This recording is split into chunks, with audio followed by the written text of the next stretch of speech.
So barbacoa using a blade cut chuck roast and a rotisserie, this could be interesting. First thing we need to do is season up our blade cut chuck roast.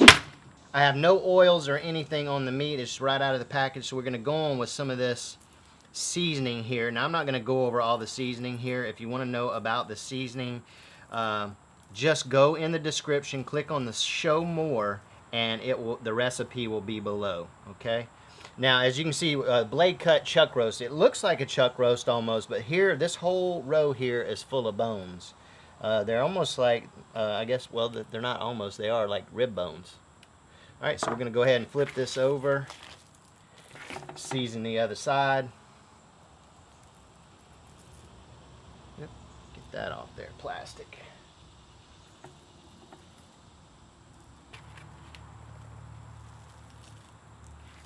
All right, so we're just gonna let this hang out for about an hour or so, and we're gonna get our grill ready.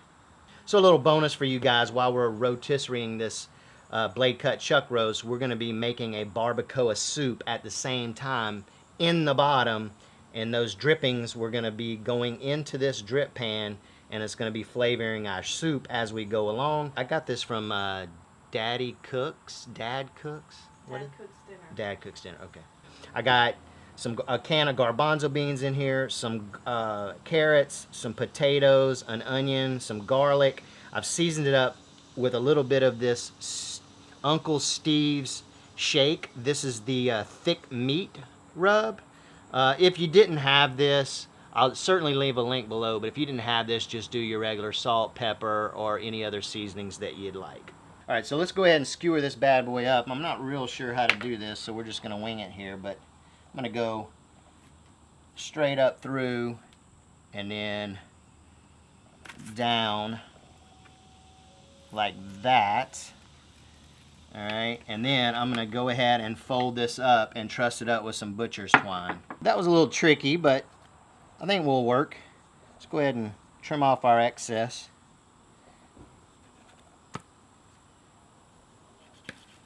All right, so there. See, the tricky part is that fat is kind of separating like that, but I'm pretty sure that it being trussed up is going to hold on. So our weight, our counterbalance on the Cajun rotisserie is going to be up, and I'll show you that when I go to put this on. So you guys can see I have full baskets. These are the Weber baskets. I have one on each side, and they're full basket. I lit a full Weber chimney full. That's how much it takes, okay? Now we're gonna go ahead and we're gonna set our soup in here, or our vegetables. Then we're gonna add water, enough to cover these vegetables.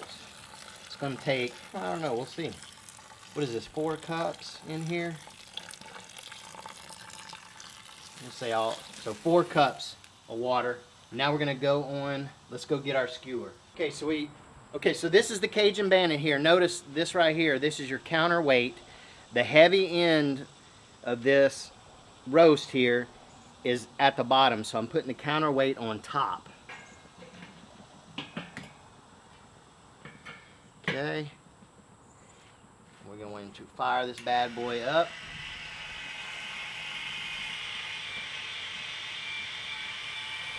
I said bad boy again. Maybe it's a good boy. Oops. Got a little jump there. I think once it sets on there, let's make sure we're not jumping around.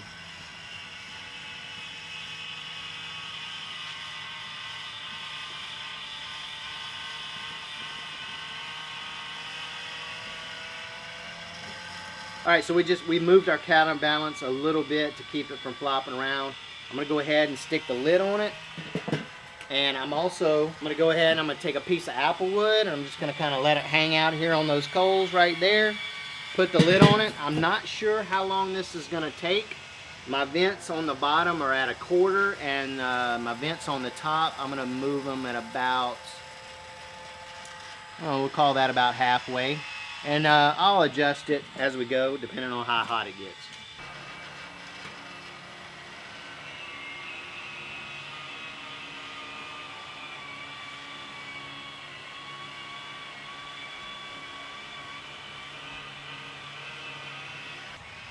All right, we're just giving this a little bit of a probe here, and I do want to mention right now that, so we're an hour in, and the roast has shrank a little bit, so I've moved my claws in a little bit, and not really looking for temperature right now. We're just looking for, you know, just to see what the tenderness is.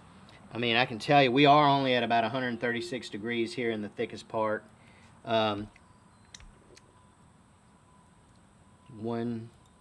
142. Again, not really looking for temperature, just looking for tenderness. We still got a ways to go.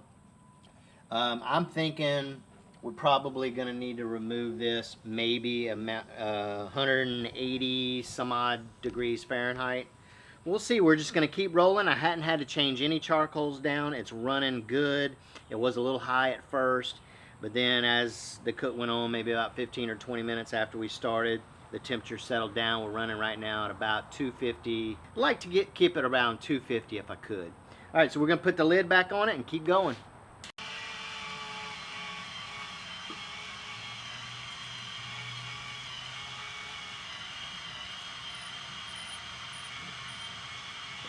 Okay, I think we're good. We're at 185. I've probed it. It's probing pretty nice. I think this little piece right here, that's what I'm going to cut off right there. We're going to use the this 73 Forge Beast.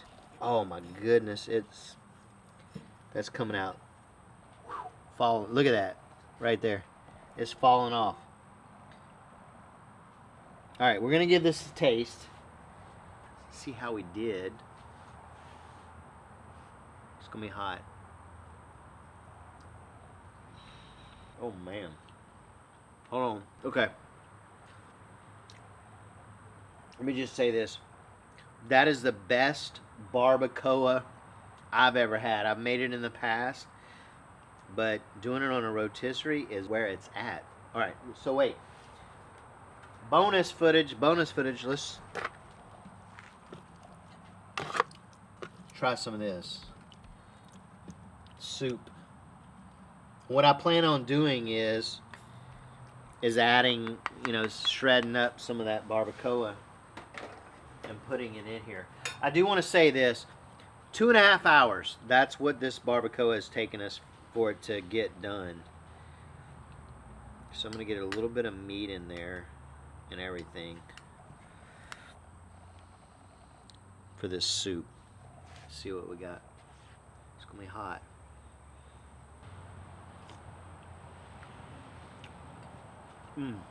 Holy wow. Okay, so on a scale of from 1 to bad A, this is bad AF. Alright guys, barbacoa on a rotisserie, the Cajun Bandit, do it. And don't forget about the soup.